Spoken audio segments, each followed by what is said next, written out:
everyone, Sam Taylor, Welsh Strongman here. Welcome to my YouTube channel. Just thought I'd jump on today and update everyone with where I am at the moment. So I did a video about a fortnight ago setting out my plans for 2022 and already 2 weeks later my plans have changed. So I just thought I'd jump on and do a quick update for you all. As you can see, I've named the video injuries. So I'll just give you a quick rundown on where I am and what's happened. I've picked up a bit of a back issue over the last couple of weeks, and I haven't been training that much. I haven't done anything. I haven't done anything in the gym. There's nothing I can pinpoint of where it came from, or I should say I couldn't pinpoint where it came from. I get pretty stiff anyway. I'm sat at a desk sort of 7-8 hours a day in my day job, and so lower back stiffness isn't unusual for me. However, it's been becoming sort of extreme pain in my lower back.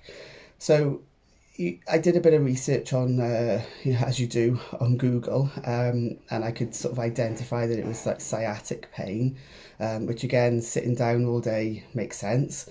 So I went to my sports therapist, so Jodie at the recovery room, and she, did some work on my lower back and relieved the pain. Of course, you think it's fixed, don't you? You think that's everything. Went back to the gym, tried to sort of deadlift my top set on a Saturday afternoon, and then spent the rest of the day practically on the gym floor, unable to pick up anything because the pain was back. So scary stuff when it's your lower back.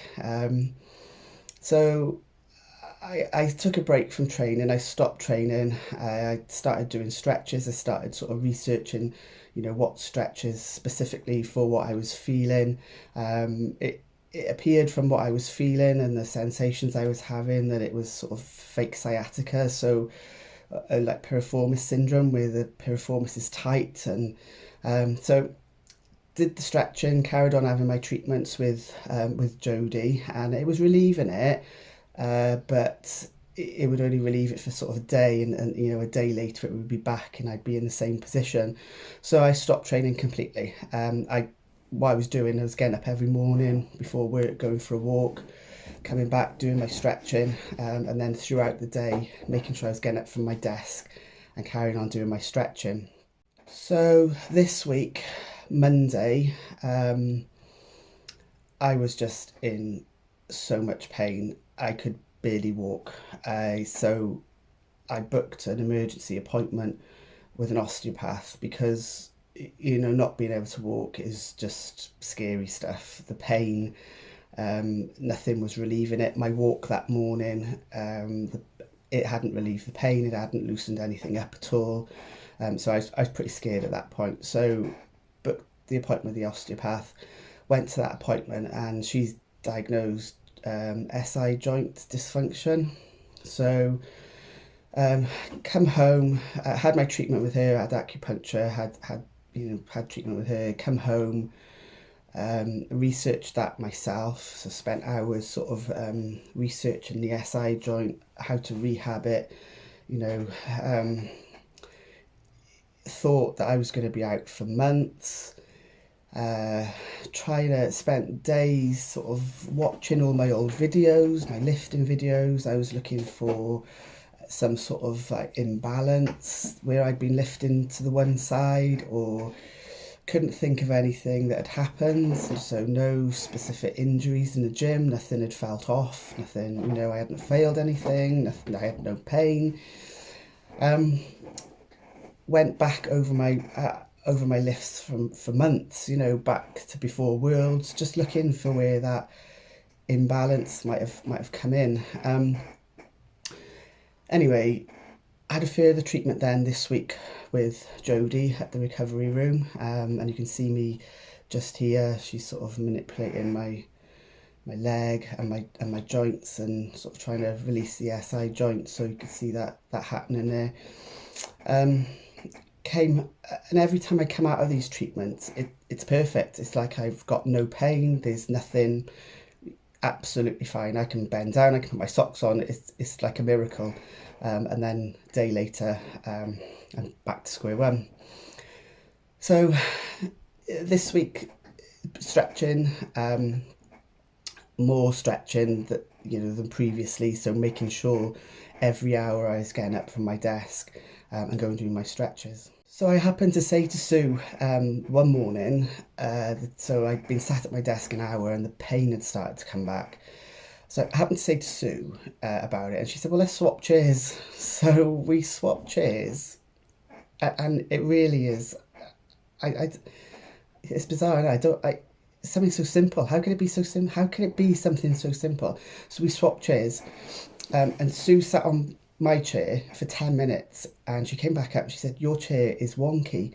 The pad that you sit on is down at the one side." She said, "I've been sat on it 10 minutes," and she said, "I can feel my back already starting to, twinge." And yeah, so I got a spirit level and put it on my chair, and the spirit level was sort of well off. Now I've been sat on that chair for 18 months. I didn't notice it was wonky.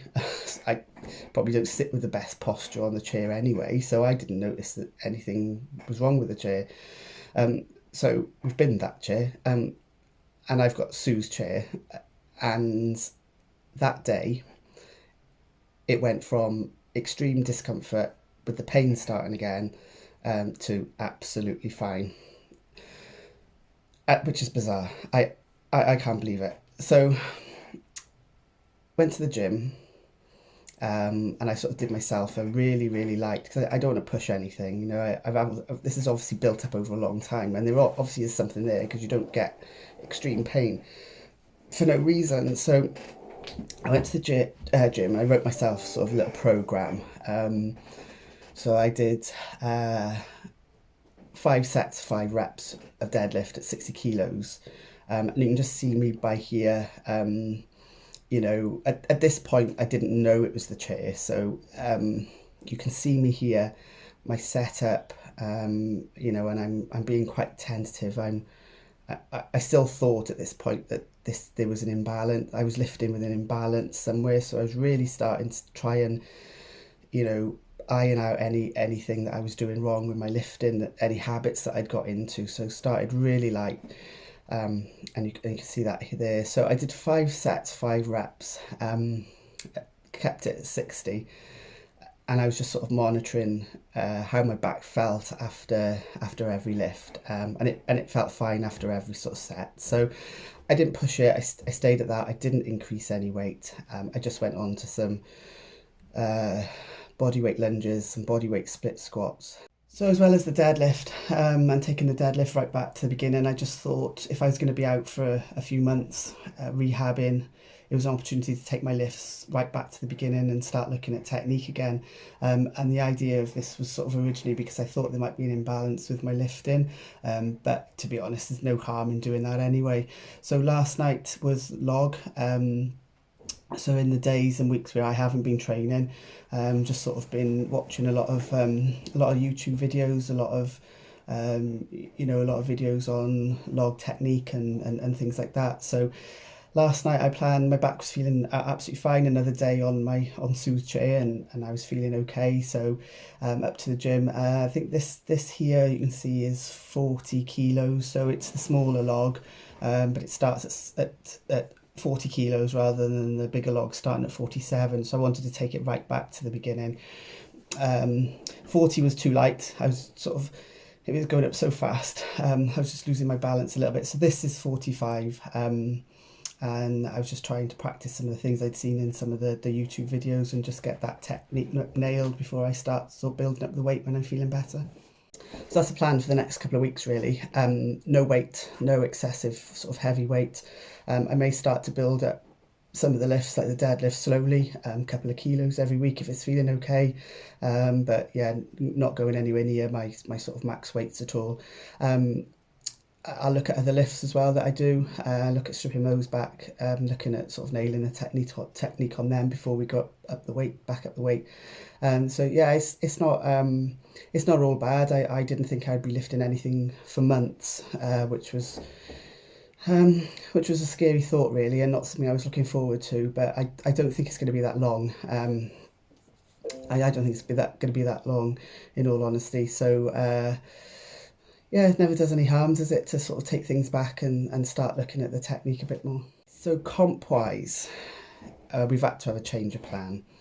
So the UK's Welsh qualifier was announced while this issue with my back was going on, which I had a feeling it was going to be, and the competition is at the end of March.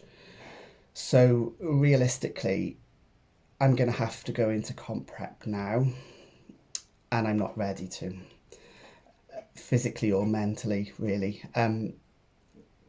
I don't want to push this back. I don't want to start pushing it to the extreme sort of heavy weights that I'll have to for the UK's qualifier, just because I want to get it sorted now, so I can sort of compete for the rest of the year. And if I rush it, it could just drag on for the rest of the year, and it could put me out, you know, later in the year if I do anything worse. So at this point in time, it doesn't look like I'm going to be doing the Welsh qualifier for UK Strongest Woman.